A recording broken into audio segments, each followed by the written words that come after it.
Magba-hop on, hop off bus naman tayo dito sa Kuala Lumpur, Malaysia.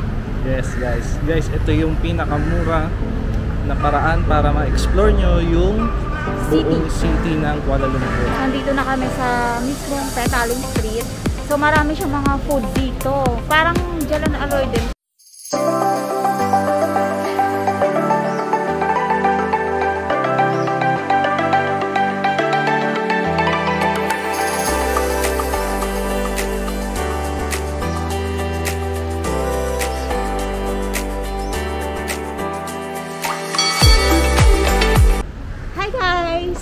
Welcome back to our YouTube channel, and for today's video, magba-hop on, hop off bus naman tayo dito sa Kuala Lumpur, Malaysia.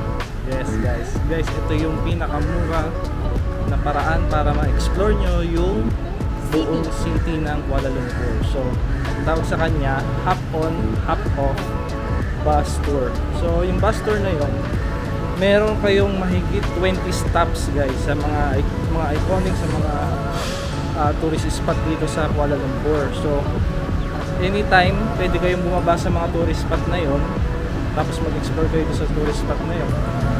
Then paghintay ng susunod na bus, meron silang routes na every 20 minutes may umiikot. So pagbaba nyo sa isang bus, aalis na yon. Hintayin nyo yung kabilang bus.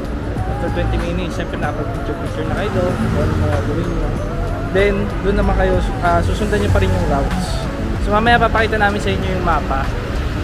So, since nandito kami sa Bukit Bintang,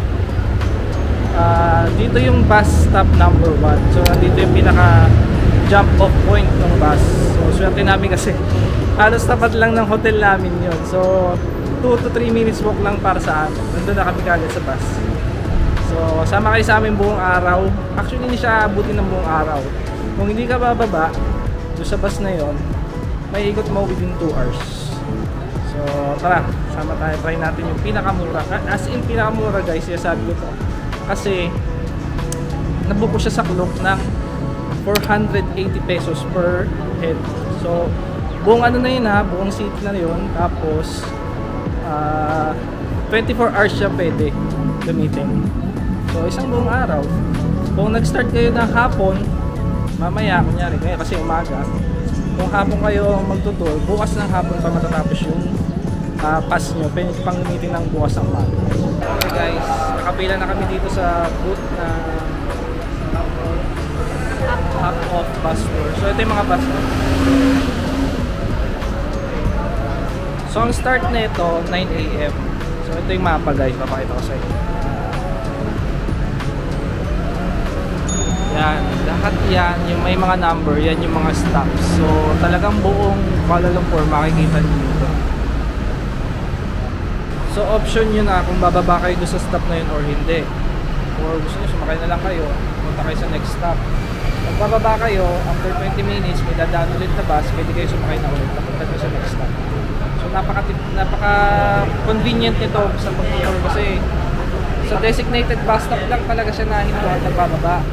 So yung designated bus stop doon mismo sa tourist spot, kaya napaka-convenient. So dalawang routes daw, isang garden tour and isang city tour. Doon muna tayo sa city tour kasi nandun yung mga. Yan guys, nakaakyat na kami dito sa bus. Tignan yung bus nila. Ito yung nasa baba, dinaakyat tayo.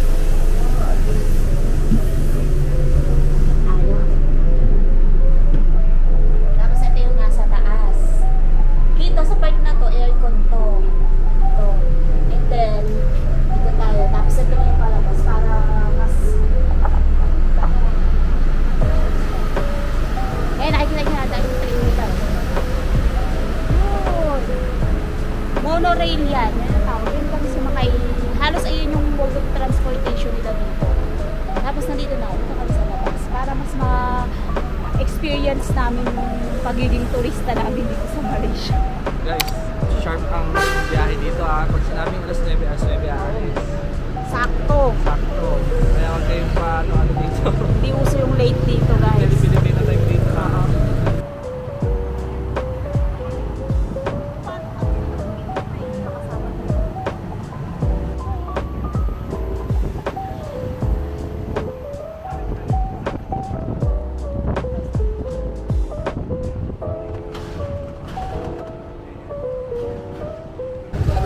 Okay guys, nandito na kami sa Petaling Street or Chinatown. So umalis na yung bus dito na. So mag-ikot-ikot muna kami dito, baka may mabili rin kami pasalubong dito.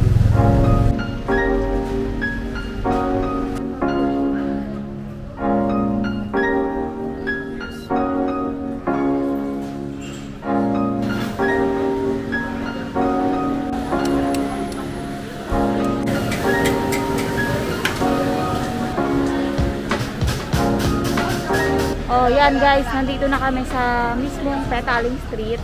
So marami siyang mga food dito. Parang Jalan Aloy din, pero ito, Puro Chinese food yung karamihan dito kasi nga China to. ang dami mga iba't ibang klase pagkain. Eh, hindi kami makakain kasi nag-breakfast na kami. Nag-breakfast kasi kami bago kami mag-hapon. Unfortunately, sobrang maaga pa yata dito yung alas 9, kaya sarado pa yung mga stores. Puro mga sarado pa. Halos kalimitan dito, sarado pa yung stores. Pero kapag mga siguro mga 11 or 12, open na sila. Guys, unti-unti na nagbubukas yung mga tindahan dito. So, parang ganitong oras talaga silang bubukas, mga alas 10. Pwede kayong tumingin dito ng mga pasalubong din.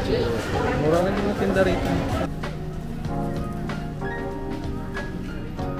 Okay guys, medyo napabili kami doon ng mga souvenirs.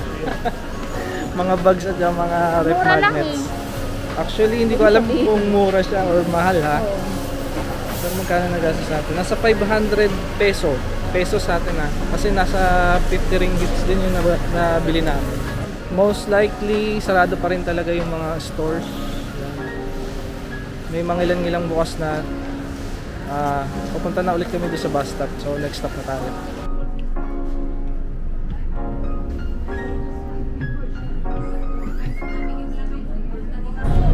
Okay guys, so nakasakay na ulit kami ng bus. Present ko lang yung ticket nyo para sakay nyo din, titingnan ng specs. Second stop ng garden tour ay Central Market. So tingin ko hindi na kami bababa dun since nakabili na kami dito sa Petaling Street ng mga dito sa loob. So mag-skip na kami dun, pero papakita namin sa inyo Central Market. Ito na kami sa bus. Ladies and gentlemen, we now have arrived at stop number 17, Central Market. Stop number 17, Central Market. Ladies and gentlemen, we now have arrived at stop number 18, Little India. Stop number 18, Little India.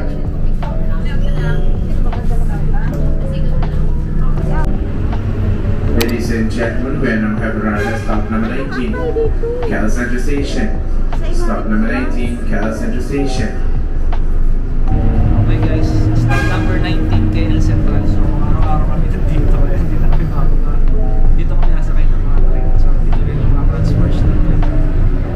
Ayan guys, nakababa na kami dun sa bus. Ito, stop number 20, National Museum. So ito, nandito kami sa pinaka-entrance ng museum. Isa to sa mga tourist spot dito, kaya bumaba kami talaga dito. Kasi syempre, kailangan nating makita to. Saka museum to guys, nandito yung mga history nila. Oo. Tingnan natin. Tignan natin kung anong meron dun sa loob. Tara!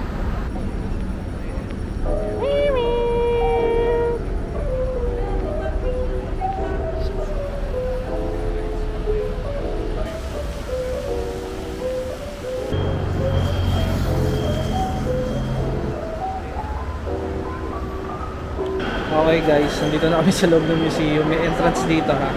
Bukod yung entrance dun sa bayad sa tour. So syempre, yung tour, dun lang yung sa bus, yung entrance dito. So 5 ringgit yung binayaran namin kasi foreigners kami dito. So pagka hindi kayo foreigners, 2 ringgits lang.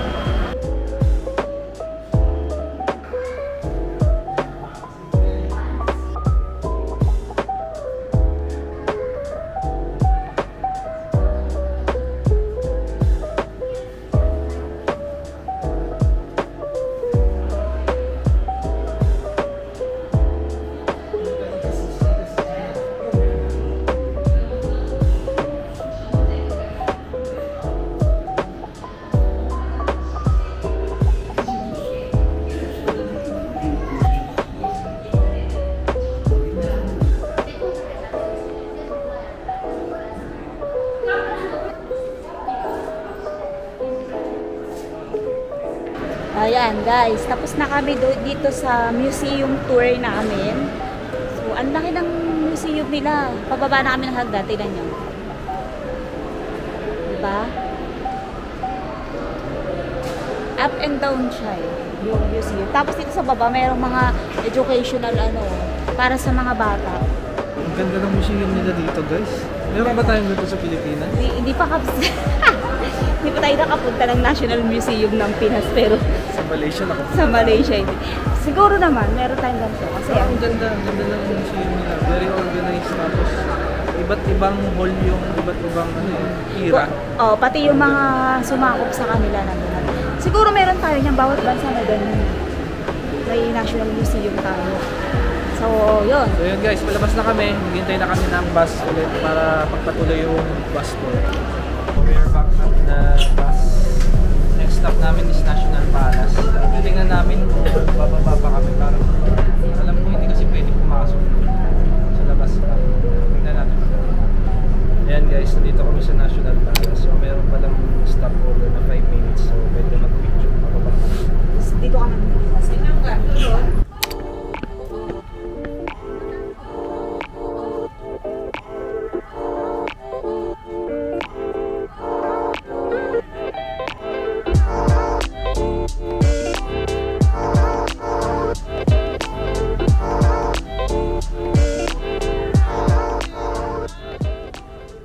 Okay guys, we're back sa bus after 5 minutes stop. Picture yung so, stop na naman tayo. And on your left, the world's largest covered bird park, Kuala Lumpur. It is a showpiece of the renowned 60-hectare lake garden. The 20.9-hectare park was opened in 1991 and is a home to more than 3,000 birds from 200 species from Malaysia and all over the world. And the free flight walking aviary has over 60 species of local and foreign birds, including the Indian blue peacock with a colorful 5-foot tree.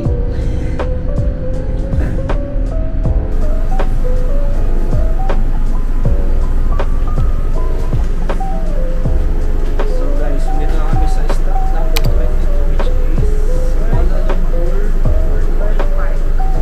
Hindi na kami dati. Bird park to, alam mo. Yung mga birds nest. And now approaching to stop number 23, Malaysian National Mosque. And it has a unique star-shaped dome and a 73-meter high minaret. We stand impressed with again the skyline.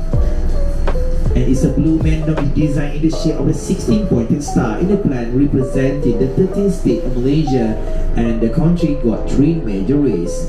Visitors are required to wear suitable attire to enter the mosque.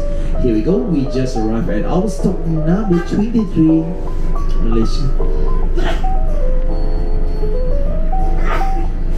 Malaysian National Mosque.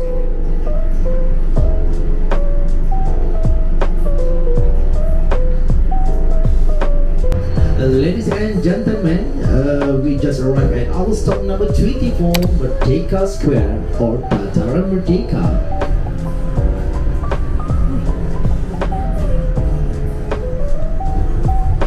Okay guys, dito na kami sa Merdeka Square, stop number 22. So bumaba kami kasi ang daming picture spot dito. Tsaka Mga structures nila, mga infrastructure. marami kang pwedeng puntahan dito sa Merdeka Square. Kaya dito kami bumaba.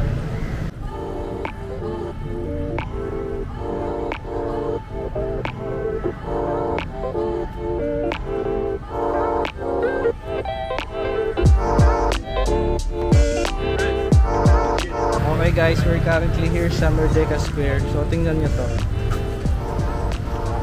Ayan. Kuala Lumpur Zero. So, kung baga sa atin, sa Luneta to. Dito sa Merdeka Square nga pala, dineclare independence nila.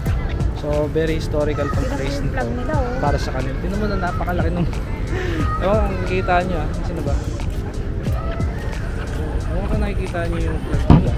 Sobrang laki ng flagpole nila dito. Tapos, ang ganda ng mosque nila dito sa likod.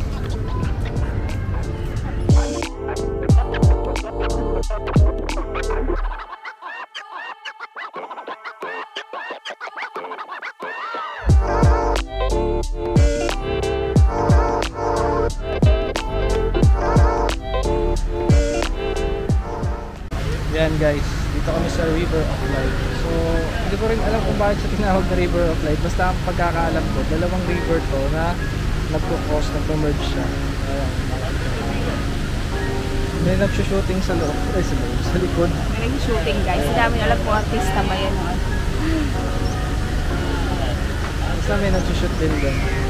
So, hindi kami pwedeng dumaan. Pwede, pero after nung shoot, After nung take, pinapastop naman. Papadaan sila. Pero hindi na kayo pupunta doon. Dito tayo sa mga early mining basin. Ayan guys, nandito pa rin kami sa River of Light. So kanina, hindi namin alam kung bakit siya tinawag na River of Light. Pero meron silang nakalagay dito.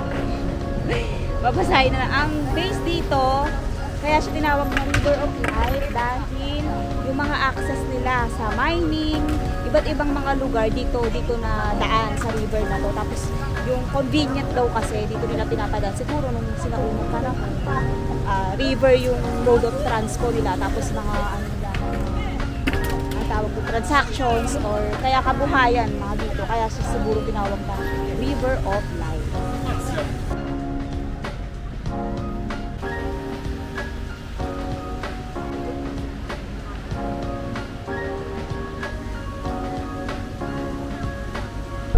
Ayan guys, tapos na kami dun sa Merdeka Square. Nandito na uli kami sa bus. Tapos ngayon, pabalik na kami ng Merdeka.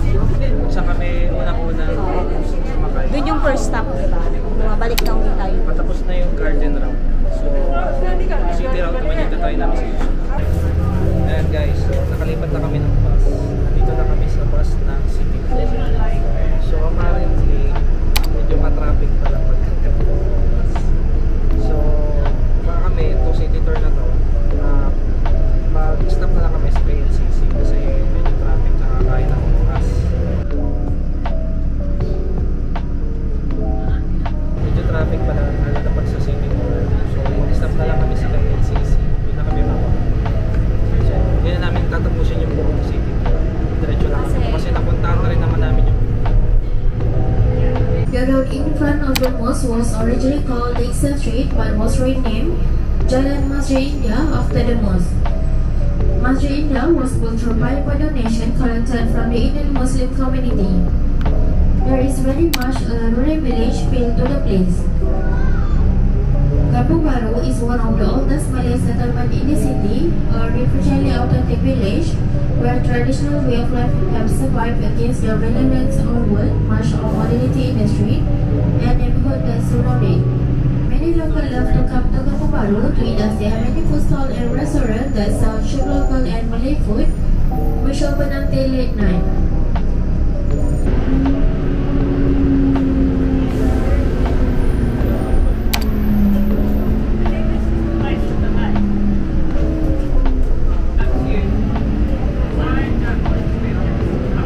Ladies and gentlemen, we have arrived at our stop number 4, Palace of Culture.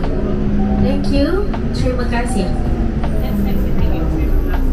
So, yun guys, after isang oras yata. Ang tagal ng biyahe namin na traffic pala dito guys. Yun yung problema sa city tour. Downtime guys sa traffic, lalo na depende sa oras. So, dito na kami sa KLCC. So, kita nyo naman, Twin Tower. So, dito na namin ikakat tong vlog na to. Dito na namin iti-take to paikot kasi pag bumalik kami ng Bukid Bintang, marami pang stop sa daanan yan. So, ibang basta kami para mabilis. So, yun guys, yun yung pinakamagandang way paano nyo ma-explore yung Kuala Lumpur. So, tinake namin kanina garden tour yun, tapos na-transfer kami dito sa city tour. Unfortunately, yun nga, medyo traffic lang talaga. So, yun, nahin muna tatapusin yung vlog. See you next vlog. Dito pa kami sa Malaysia, may mga uploads pa kami dito. So, kung gusto nyo mga gatong content, like and subscribe kayo sa channel namin. Yung guys, may separate vlog kami para dito sa Petronas Tower, sa KLCC. Iba yun, diba? Diba? Oo. Panoodin nyo yung ibang vlog namin para mas makita nyo yung mga pwedeng i-explore dito sa Malaysia. Etong ano na to, pinat namin siya kasi ito yung mga kasama para sa bus. Yes. So, yun. Kita-kits next vlog guys. Like and subscribe. Kapag meron kayong mga questions, kung ano rin yung masasabi nyo, feel free to comment. Tapos, ipanoodin nyo rin yung ibang vlog namin. Ayan, bye. Bye! Yun guys, bye! Like and subscribe kayo sa channel namin. See you again! Explore naman natin ang Petronas Twin Tower. So ito, hinigilig ako dun sa mga tindahan dito. Tingnan nyo naman, oh! Ayan guys, nandito na kami sa may public swimming pool nila.